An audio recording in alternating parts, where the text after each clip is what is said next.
minutes. This is public participation. Well, what I wanted to say was that there was a piece of legislation in the city council now for the right to know. You're gonna do it during your Legal Services presentation. Thank you. Okay? Thank you, Mr. Burke. Right in the back, thank you. Next up is Lily Bell Gonzalez, Program Supervisor at Boys Town. Good evening. Good evening, everyone. My name is Lily Bell Gonzalez. I work at Boys Town. Boys Town is a national organization. We have locations in California, Florida. Our home campus is Omaha, Nebraska. I don't know if anyone has seen the movie of Boys Town. Okay. So in New York, we've been in New York for about 20 years. We've been providing different levels of care of children and families. In the past couple of years, we've been focusing our community-based program, which is including our parenting workshops. We've been all over the city. In the Bronx, we've been concentrating on Andy King's area because he has funded our program. So I'm here to present a little bit of what the program includes, because I'm still looking for locations where we can host the classes. We've been in libraries. I see some familiar faces here. We've been in a lot of public schools, charter schools, and some churches. So we're still looking for people that would like to partner with us to give us space so we can provide these classes. The parenting classes are based on behavior modification program. So what we do is that we teach parents how to discipline their children with positive behaviors.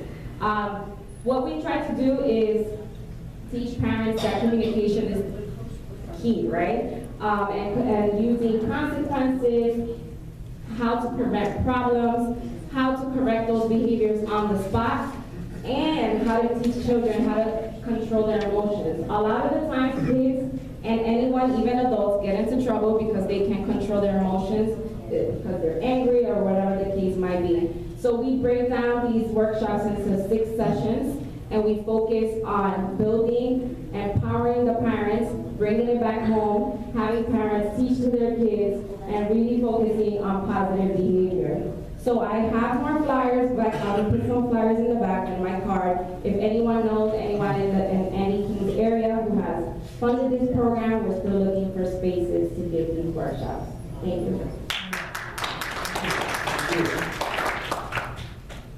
Next speaker is Ginio Sinicilli. Thank you. The first one. Good evening to all. Happy New Year's. Happy New Year. God bless you all. Thank you. Long life, good health, good fortune. You want to pray? We have a few reverends here, right? If you want. But not on my 3 minutes. Let me make this quick. I wanted to say, speaking of housing and needs and special needs individuals, I want to speak about some of our seniors. I walk down Crosby Avenue, I get so many seniors. You know what they tell me? Mr. Senatelli, I need you to help me get into the senior center on Middletown Road. There's a 5-year waiting list. You know what I do when I send them to Virginia, to go to City Island, and she's going to help you.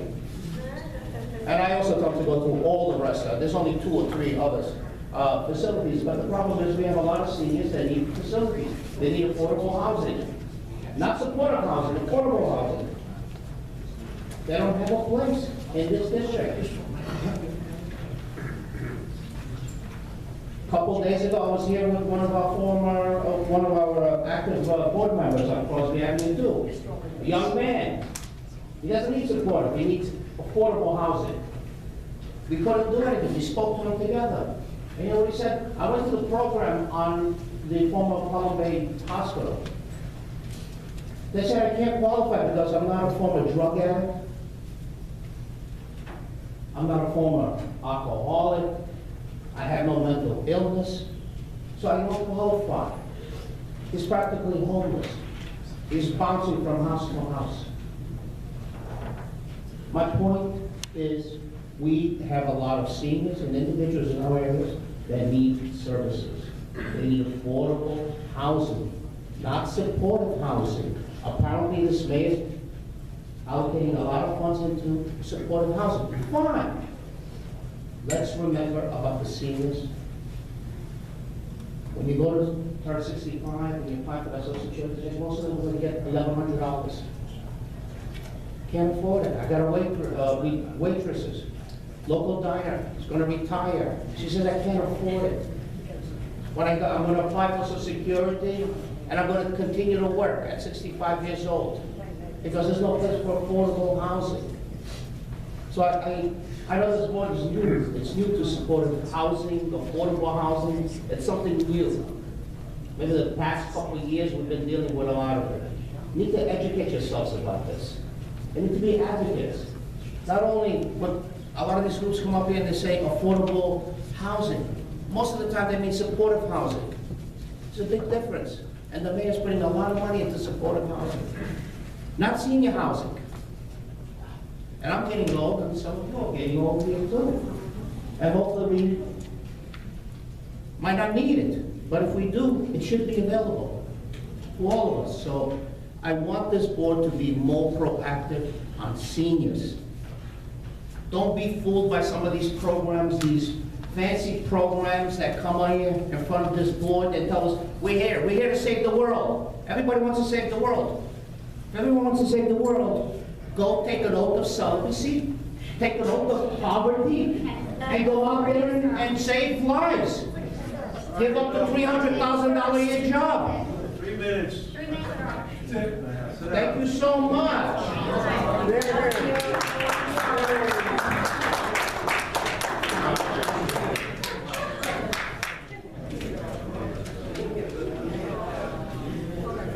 Next speaker is Leslie Brown of the Public Library.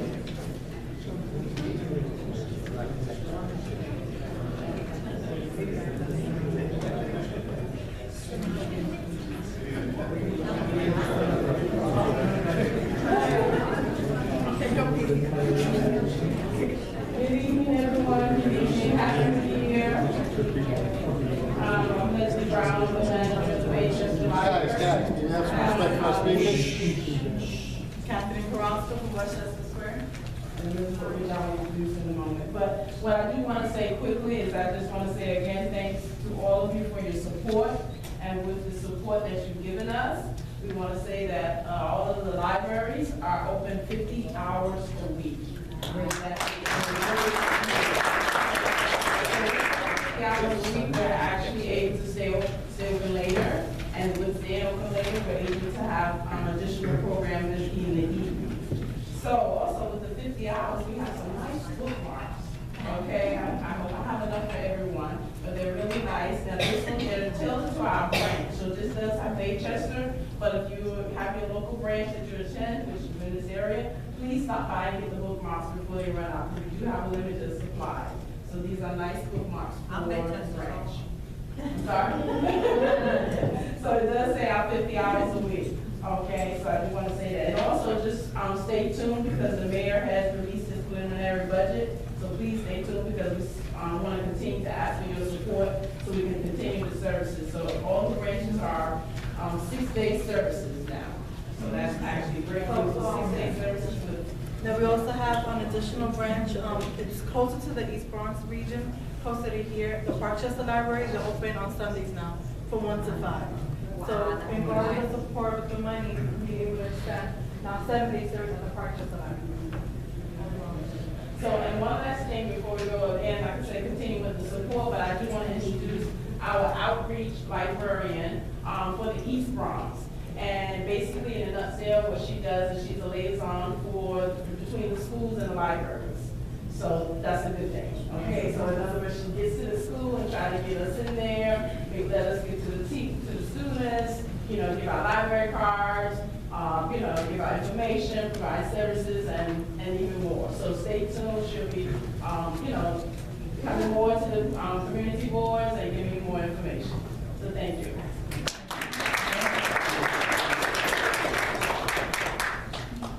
Next speaker.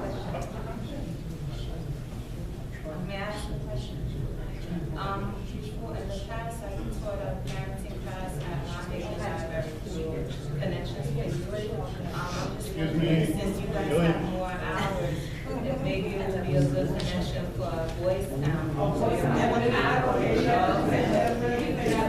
And she's been there, so we continue to walk with her, so she's welcome to come back, to our location.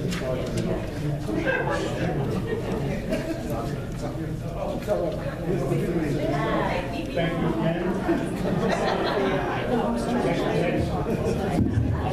The next speaker is Mr. Rocco. President of the Westchester Square Civic Association.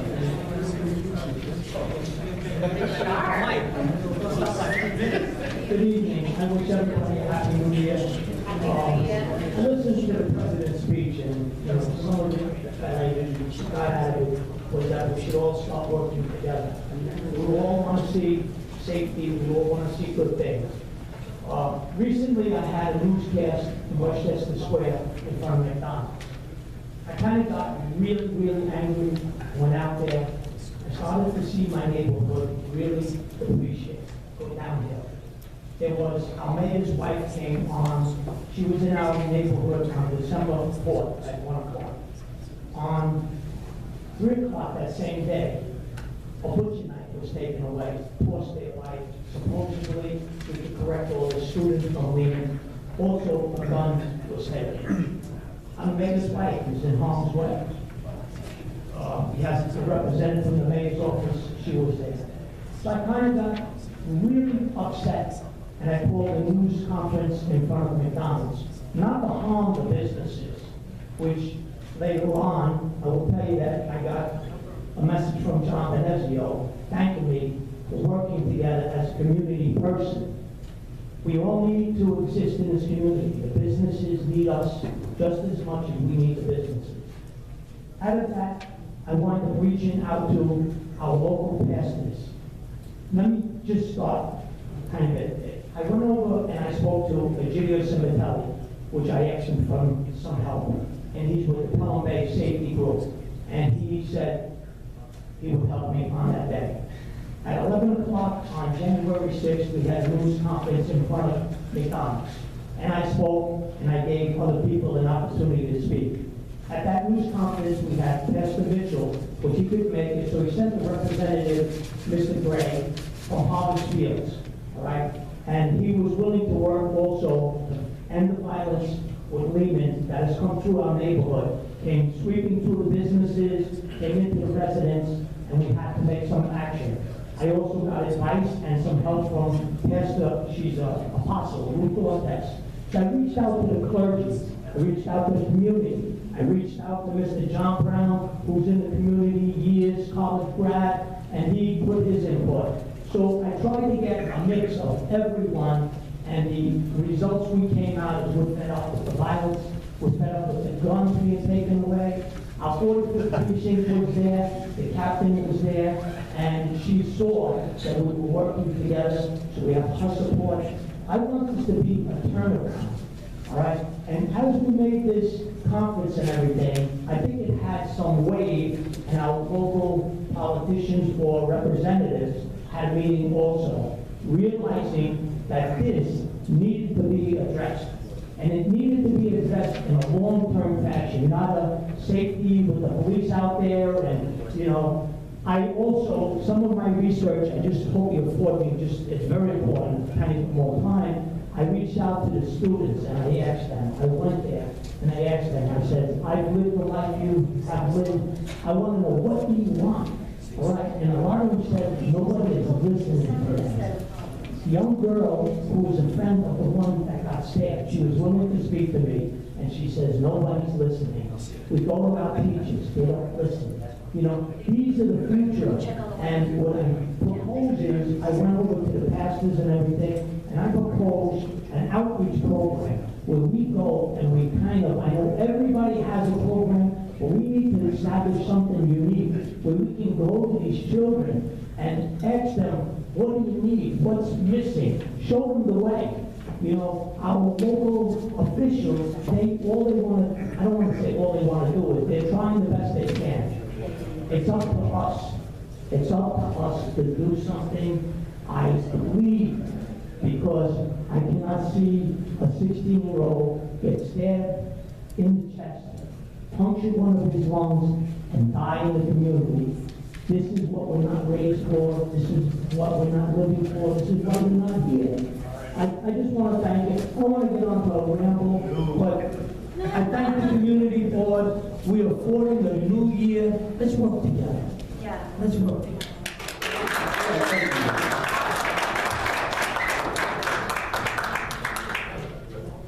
The next speaker is Ms. June O'Connor, Director at the Darby School.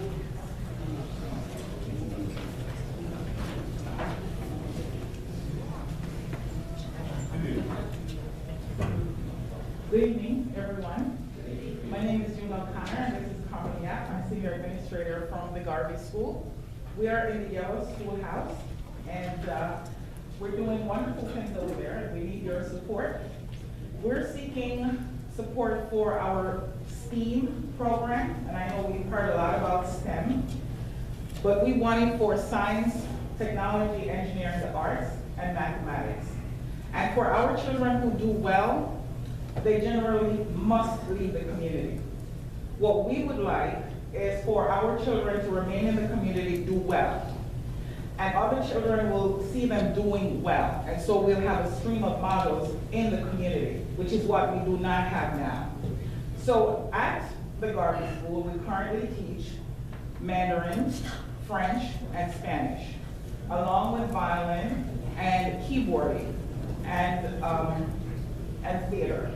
So our children are exposed to the arts, immersed in the arts, as well as a rigorous academic program. And when our children leave, where do they go? They are accepted into the Fieldston School, into the Hackley School, into the Harvey School. They do well. And that's what we like to remain in our community, successful children being models for successful children. We need your support for that. That takes funding. And so even as we bring in a Chinese teacher from Shanghai in a cultural exchange, that takes funding. And we'd like to do that because that person brings in their native interests. And that's how we really cannot change the world unless we are sensitive and conscious of other cultures and know other languages. And that's what we're about. So I'm appealing to you, and I will continue to appeal and seek your support. And our first fundraiser is February 25 at Eastwood Manor. We have flyers here, and I hope everybody in this room joins us so that we can educate our children. It does take a village. We are that village. Thank you. Can I just ask a question? Are you a public or a private school? Private. Private school. Yes. But we do have the Universal Pre-K program, which is publicly funded. And we are an alternative within the area. You know, I don't put down public schools at all. I think that there is room for each kind of educational environment, and that's why we need this. Where you working? 950 Baychester Avenue. If you know where the Yellow Schoolhouse is, that's where we are. Gloria Wise used to be there, and that was a fabulous program, and we want to continue the tradition of excellence in our community. Thank you.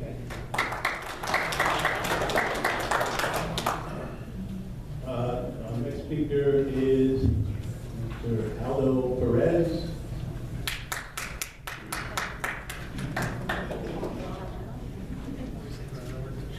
Good evening, everyone. I'll leave the microphone. My name is Aldo Perez. I'm from the New York Political Coalition and also a supporting member of East December. My reasons here are not political. My reasons here is actually to advise the community of the recent attacks on Muslims here in the Bronx.